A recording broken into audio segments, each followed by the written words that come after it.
Hi, I'm Rebecca from Engvid. In this lesson, I'm going to show you how to get the highest marks possible in part 1 of the IELTS speaking test. Now, there are a number of general strategies which you can use on the entire test, but in this lesson, we're going to go step by step through some of the typical questions that you will be asked in this first section. And we'll look at some answers which are not very good, and we'll look at some excellent answers.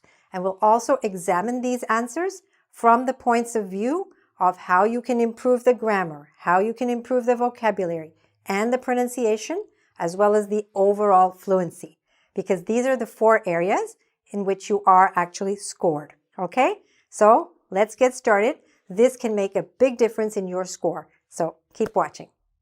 Okay, so we'll start with part 0. Now, what is part 0?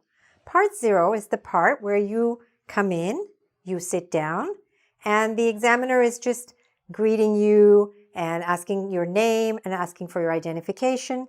And even though it's strictly speaking, it's not corrected or graded, it's still part of the experience, right? And it's the first part of the experience for you. So you want to make sure that you're feeling comfortable, that you come across very well, and that first impression is a nice, positive, strong one, okay? So what are some ways to do that? That's what we're going to look at, all right? Let's get started. So let's say you come in, you sit down, the examiner says, "Good afternoon," and you need to respond. Now, what I've done is I've divided the board into 2. On this side is what a weaker student would say. And on this side is what you're going to say, which is what a stronger student would say. One that's going to get higher marks. Let's look at the differences. So the examiner says, "Good afternoon." The weaker student says nothing, just nods. Maybe smiles, but just nods. Or says yes. Now the proper greeting, if someone says good afternoon to you, what should you do? You should say good afternoon, okay? And that's what you're going to do. So when the person says good afternoon, the examiner, you smile, you repeat the same greeting, good afternoon, all right? Good eye contact, all of that. All right, next. The examiner says, "My name is Susan Williams. What's your name?" Now, one possibility is if someone said, "My name is Maria Flores." But in this part, right, in the entire first part of your IELTS exam, speaking exam, it's really more of a conversation, okay? It's not formal. And in an informal conversation, we don't usually say, "My name is Maria Flores," okay? We just say, "My name's Maria Flores." So to say "my name is artificial. It's not exactly fluent. So let's just say, "My name's Maria Flores." And what's important there is "my name's." Make sure that S is actually strong and heard, okay? Because if your S, that contraction, is not heard, it's going to sound like "my name, Maria Flores." And that's not right. That's actually grammatically incorrect, right? So you don't want to start like that. So you want to say, "My name's Maria Flores." And if you have a complicated last name, one possibility is to say, "My name's Maria Flores." Clear. And the examiner also knows, "Oh, good. I got a student who's going to speak clearly. What a pleasure." Okay? Even though technically your exam hasn't begun yet. But these are all good impressions that will get you far. Next, the examiner asks to see your ID. He or she says, "Could I see some ID, please?" Now, you could just say yes and give it. But it's better, again, to keep showing off your English. What could you say instead? "Yes, of course. Here you are." Okay? You take it out, say, "Yes, of course. Here you are." Keep smiling, keep showing you're confident, you're relaxed, you know what to say, all right? And these little extra words make such a difference because they are judging your English speaking. And everything you can do in those 11 to 14 minutes to show off your English, to showcase your English will get you the higher marks you're looking for. Okay? So that was part 0. Now the exam actually begins. Okay? They start recording it also. So when you're speaking, there are lots of tips that I've given actually in another general IELTS lesson about the speaking test. General tips that you can follow, how to sit, how to talk, and all of these things, which you should do. But now let's work through the practical parts, okay? I'll give you links to the other lessons later. Now, so the exam begins and the examiner asks you, where are you from? A weaker student would just say Madrid or from Madrid, but you know better, because what should you do? You should give a full sentence. Whenever possible, always give full, complete sentences. Give as much information as you can. Give as much content, good vocabulary. Doesn't mean go on for a long, long time, but answer in full sentences so the examiner can grade you that, okay, yes, he or she knows how to speak well and speak correctly and fluently. So instead of saying Madrid or from Madrid, say, I'm from Madrid. Again, be very careful of the contraction.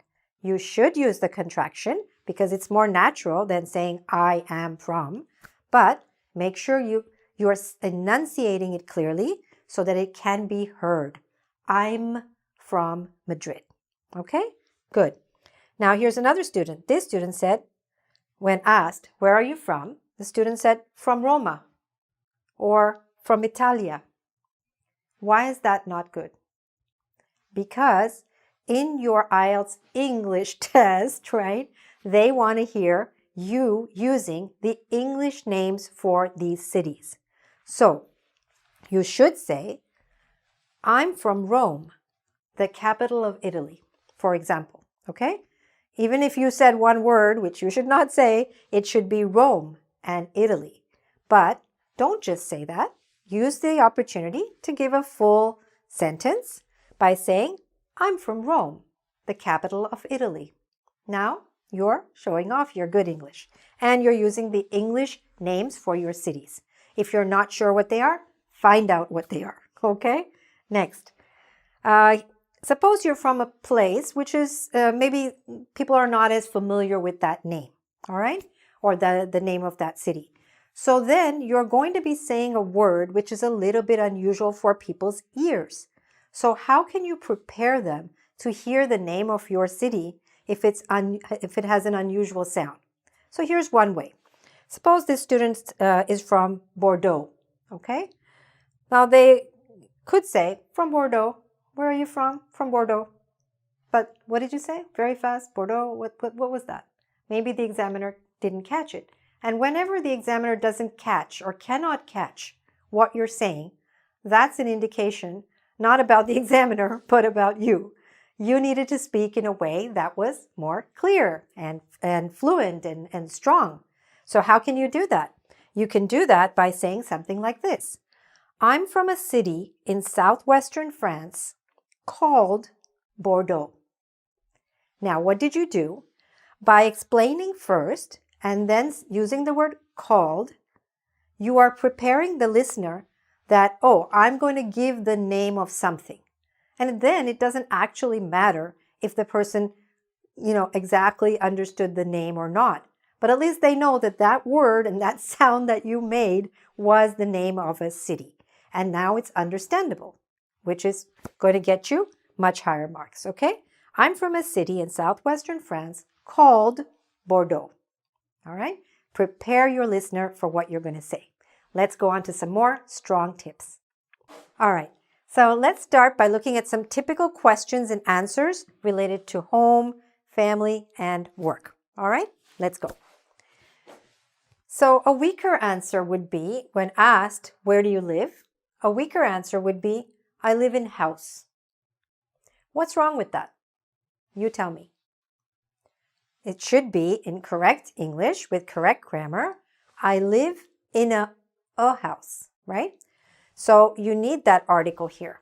Whenever we're talking about one thing in English, we need to say a or a. All right? Now, suppose you're asked to describe the house a little bit. And you say, it's a 3-bedrooms apartment. So that's a mistake. We cannot say it's 3-bedrooms apartment.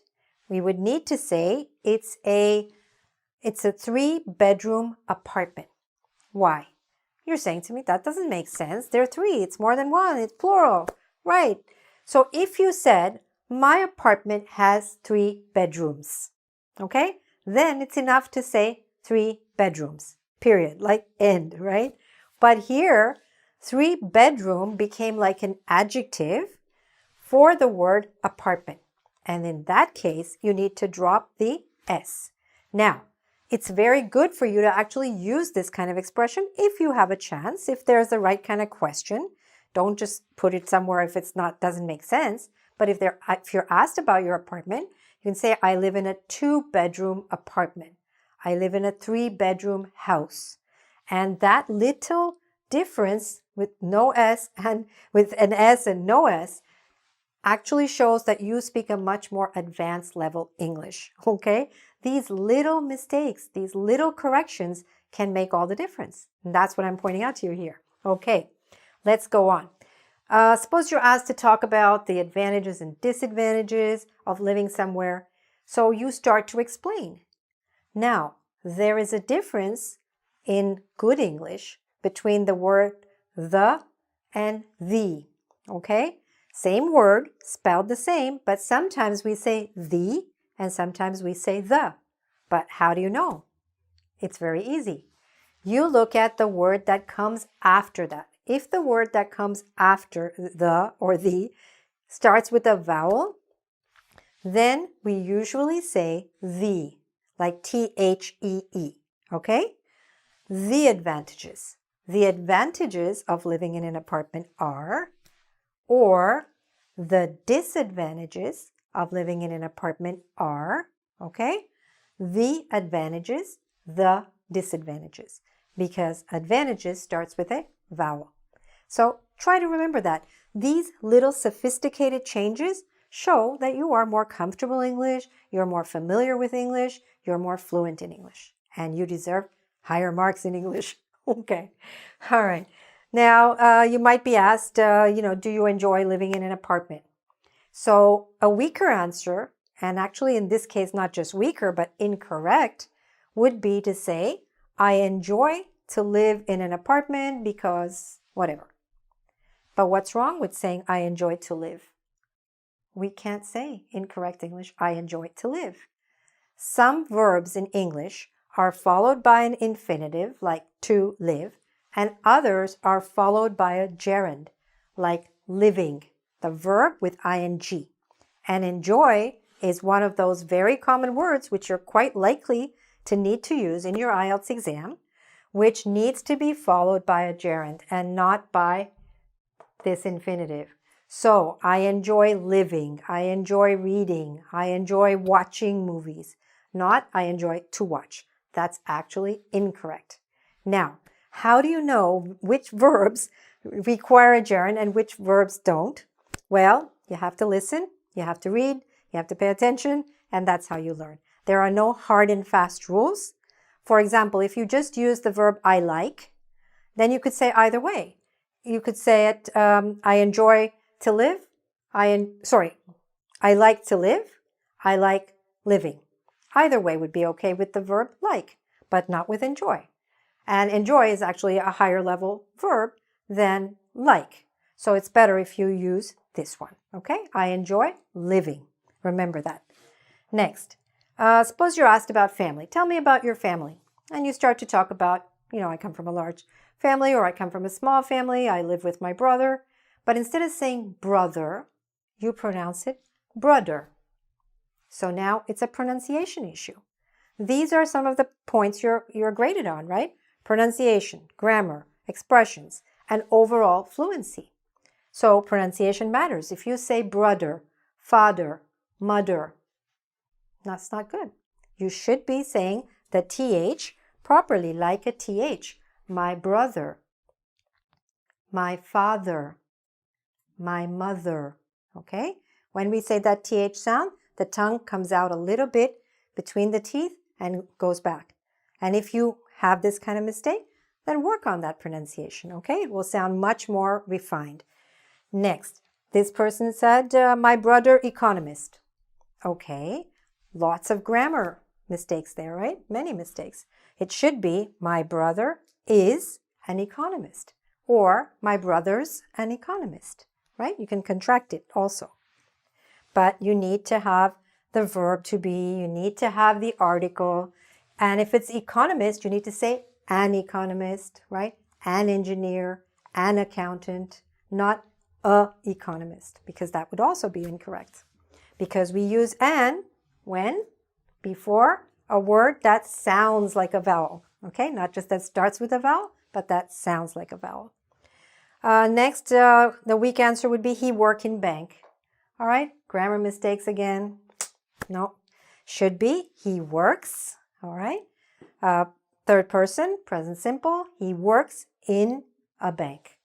All right, again, the article, the third person, the S, and make sure, even if you know this, that he works, that it should be he works. Make sure you're pronouncing it in a way that I can hear the S. Don't say it so fast that the examiner can't hear the S, okay? Make sure you do say the S. He works in a bank. He lives here, all right? Get used to that. Next, there are often or almost always questions about your work. What do you do?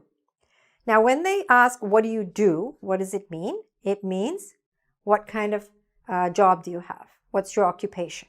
Okay? Now, maybe you are not actually working right now. Maybe you're a student. So then you could say that too. But let's look at some possibilities. So a weak answer would be, I am engineer. It's weak from so many points of view. First, because it says I am. And again, in conversational English, we would probably say I'm. Second, it's missing the article an, right? So a correct answer here would be, I'm an engineer. All right, got it? Next here, I am student. Again, same issues. Should be, I'm a student. Okay? Or let's say, what happens if you don't have a job? You're not a student and you're not working. You could, first of all, you decide what you share. Okay? No one is following you home to see whether you told the truth or not. So you decide what to say. Decide in advance what you're going to say for this question, which is almost always asked. So you could say something like I not working, but that's incorrect in terms of grammar. So it would be, need to be, I'm not working currently, okay? Or I'm between jobs. That's a very nice way to say that you don't have a job right now, but you're going to get a job, okay? So you decide what you want to say. But whatever you want to say, make sure that you're saying it in this manner. So let's see how it sounds now if someone were speaking in this way throughout his exam. Where do you live? I live in a house. Or where do you live? I live in a 3-bedroom apartment. The advantages of living in an apartment are that, or the advantages of living in my apartment are that it's very convenient, it's affordable, and it's spacious. Okay? Now, because you know in advance that they are going to probably ask you a question about your home, it's good for you to prepare some vocabulary to describe your home or your apartment or your family. Don't learn the whole sentence by heart, right? Just pick some words, 3 good, strong vocabulary words, 2 or 3, and try to weave them into your answer, okay? That will help to raise your score because you're using higher level vocabulary as well. Okay, so the person says the advantages, the disadvantages, okay? I enjoy living in an apartment because of several reasons. My brother is an economist. He works in a bank. I'm an engineer, or I'm not working currently. I'm between jobs. Okay? So you see that these answers sounded so much more fluent, so much more relaxed, so informal, and of course, correct in terms of grammar, pronunciation, expressions, and fluency. All right? Now let's look at another very common area, hobbies. Okay, now let's look at some simple sentences that you might use on the IELTS when asked about your hobbies. For example, I like watching movies. Okay, that's what the student wanted to say. But even with that simple sentence, let's look at some things that might be said, which would actually be completely wrong when you were trying to just say, I like watching movies. The person could say, instead of like, they might not say the word fully and clearly. If you don't enunciate it clearly, it sounds like I lie. I lie watching movies. No, not I lie watching movies. I like watching movies. Instead of I like, a mistake would be to say I likes, right? That's just bad grammar. This one is incorrect pronunciation. Here, sometimes students don't realize that there's a difference between present simple and present continuous. And when you're asked in general, you need to use present simple. So it would be wrong to say, I am liking watching movies, because that's present continuous. And also because like is actually something called a stative verb, and you cannot use it in this way. You can't use it in a continuous form. So that's wrong. I liking is wrong.